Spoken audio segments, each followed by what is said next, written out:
hissediyorum. Ben görüyorum bu şehrin kaldırımlarını. Ne kadar kalabalık da olsa ıpıssız, kimsesiz. Sen yoksun aralarında, yalnızca ben. Sensiz nefes almaktan korkan bir beden. Bu şehrin sönmeyen gece ışıklarını sessizce geceye sarmaş dolaş. Karışmış yürüyen aşıklarını, özgürlüğün koynunda uyuyan o gürbüz, o öksüz çocukları.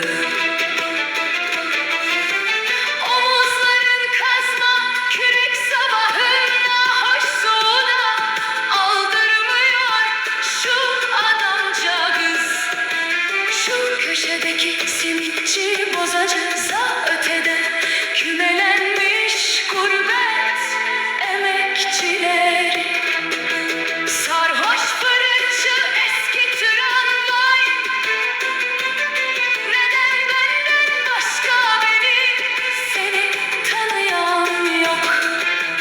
Biz buralarda yokuz, bizim masalımızı bilen yok. Dün bitti bizim defter, yazıldı, karalandı, atıldı bir köşeye. Artık ortamda yok yudumlaştığımız, şimdi açtığım öküz öldüren şişeye. Ve selam gurbet, işte burası uzaklardan uzak.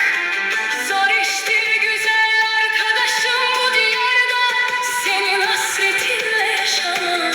Sürgünlüğümü biliyorum bendeki, yürekte senin aşkın var olan. Seni unuttuğumu, hatırlamadığımı düşünme. Her gün burada zamanın gerisinde çaprazlığıyla karşıma oturmuş. Ömür işte çıkmaz bir